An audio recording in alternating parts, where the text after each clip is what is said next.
Battle Red is burning bright, Texans faithful. The trade deadline came and went, leaving a trail of what-ifs hanging in the Houston air like the humid night after a storm.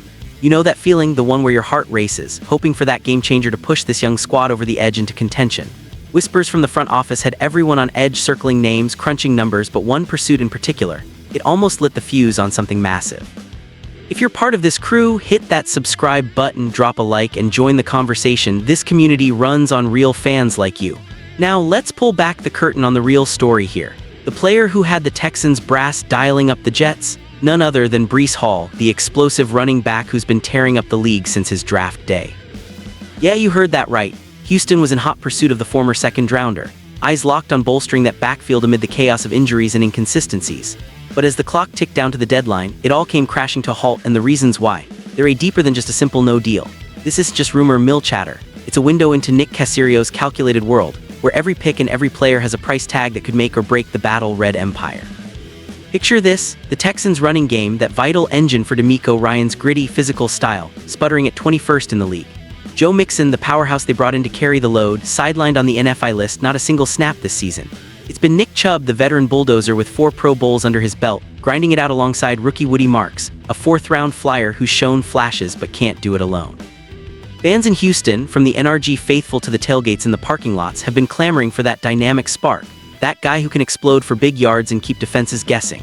Enter the inquiries Caserio, the architect behind this rebuild, making calls left and right, probing for upgrades not just at RB, but along the line with guards and tight ends cycling through injuries like a bad dream. But Hall, he was the prize they eyed hardest.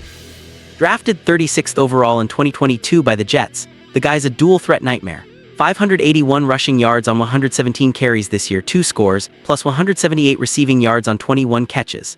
Career-wise, 4,384 total yards, 24 touchdowns on 802 touches. That's RB11 in rushing this season, 17th among skill players.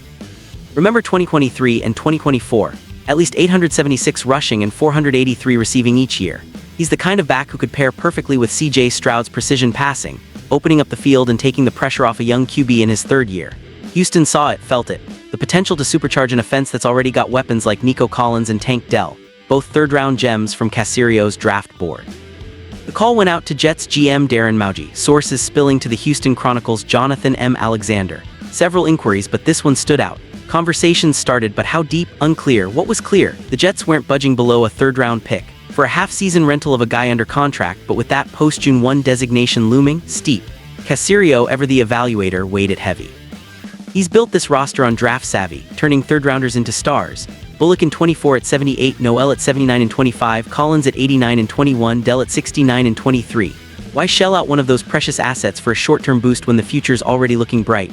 Flash back to Caserio's own words from October, dropping that reality check to the media scrum. There's always a cost. Do a cost-benefit analysis. He laid it out plain, flexibility is king. Give up something big, what do you get back? Contractual hits, draft capital drain, it's all intertwined. We're in a decent spot. If there's a situation out there that we feel makes some sense and it works out, great. If it doesn't, then okay. DeMeco Ryans backed it up post-deadline, confirming the front office shopped around but found no steals worth the steal. Alexander's take, this deal was never in the cards. Caserio's track record screams caution with high picks, only 2 deadline deals since 21, exceptions like trading up for Will Anderson in 23 or snagging Stefon Diggs in the 24 offseason. But let's dig into the emotion here, Texans fans. That deadline buzz, it had the city humming. Social media lighting up with mock trades, podcasts debating lineups, bars packed with debates over whether to go all in now or build for the long haul. The frustration's real. Mixon's absence leaves a void, the O-line shuffling with Laken Tomlinson and Juice Scruggs rotating, now Ed Ingram out for Week 10 against the Jags with a leg issue. Tight ends, a merry-go-round of bodies. Yet there's this undercurrent of pride in Caserio's patience. He's not blowing it up like some GMs chasing headlines, he's crafting a contender one smart move at a time. Hall slipping away. It stings, sure, but it underscores the strategy. Battle Red runs deep, not reckless. As the season rolls on with Chubb pounding the rock and Stroud slinging it, you can't help but wonder, what if? What if that 3rd-rounder had been flipped, Hall donning the Texans' colors, exploding through holes for 100-yard games? The what-ifs fuel the fire, but Caserio's history tells us he's got a plan.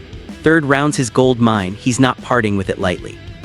And in a league where impulse trades haunt franchises, that restraint, it's a badge of honor. Houston's rising piece by piece, and this near miss just sharpens the edge for what's next. Word count 1,400 approx. Now let's lean into that Battle Red heartbeat, because this story isn't just about a missed trade, it's about the soul of a franchise turning the corner. Texans Nation, you've ridden the highs of that playoff tease last year. CJ Stroud's magic debut, and the lows of rebuild pains. Caserio's approach? It's the steady hand guiding you through. He didn't panic when Mixon went down. Instead, he trusted Chubb's veteran savvy, Mark's hustle, and the depth he's cultivated. But inquiring on Hall shows the ambition. They weren't sitting idle. Jets wanted that third-rounder, a pick Caserio views as sacred ground. Why? Because it's where he's mined diamonds. Collins, now a 1,000-yard receiver. Dell, the speedster, lighting up secondaries. Bullock locking down the back end. Noel waiting in the wings. Forking one over for Hall, talented as he is, meant risking that pipeline for a rental whose contract complicates things long-term. Think about the optics, the fan pulse. Heading into Week 10, banged up at guard with Scruggs stepping in for Ingram, tight end woes persisting. Caserio's other calls were probing those spots too. Guards to stabilize the line, TEs to give Stroud reliable targets beyond the stars. But nothing clicked at the right price. Ryans, the player's coach, preaches resilience, and this deadline embodies it. No splashy move, but no desperation either. Alexander nailed it. Caserio's not the type to overpay for half a season. His deadline history. Sparse, deliberate. Diggs was an offseason coup. Anderson a draft day power play. Premium assets for premium returns, not deadline gambles. Zoom out to the bigger picture, that emotional core tying it all. Houston, the city of comebacks, mirrors this team. From the ashes of past regimes, Caserio's building something sustainable. Fans feel the tension. Rushing attack middling, defenses probing weaknesses, but there's hope in the rearview. Stroud's growth, Diggs' arrival, Anderson's sacks. Hall would have been the exclamation point, a backfield beast to complement it all. 581 yards, those dual-threat numbers. Imagine him behind this O-line, finding creases, catching swings to keep chains moving. Yet the cost-benefit ledger won out. Maintain flexibility, Caserio said, and in a cap-strapped league, that's gospel. The disappointment lingers, doesn't it? That near-miss buzz, the what-if Hall in battle read, threads blowing up timelines, but flip it, gratitude for the restraint. How many teams regret deadline splurges? Caserio's dodging that bullet, preserving ammo for free agency, the draft. He's got the scouts eyeing the next third-round steal, the war room plotting. Ryans confirmed the exploration, but satisfaction with the core. Chubb's Pro Bowl grit carries them. Marks learns on the fly, and the run game's upgrade. It'll come organically or via another savvy move. As we wrap this, Texans faithful, remember, Battle Red isn't about instant gratification, it's about the long burn, the fire that forges champions. This Hall inquiry, a testament to the hunger but also the smarts holding the reins. The season's young, playoffs in sight, keep the faith, chant the cheers, because under those NRG lights with the crowd roaring, this team's got the pieces. What's next? More calls, more calculations, but always with that Texans pride leading the charge. Hit the comments, share your takes on the deadline drama. Did Caserio dodge a bullet or miss the boat? This community's where the real talk happens. Skull, wait, no, Battle Red forever. Word count 1,400 approx.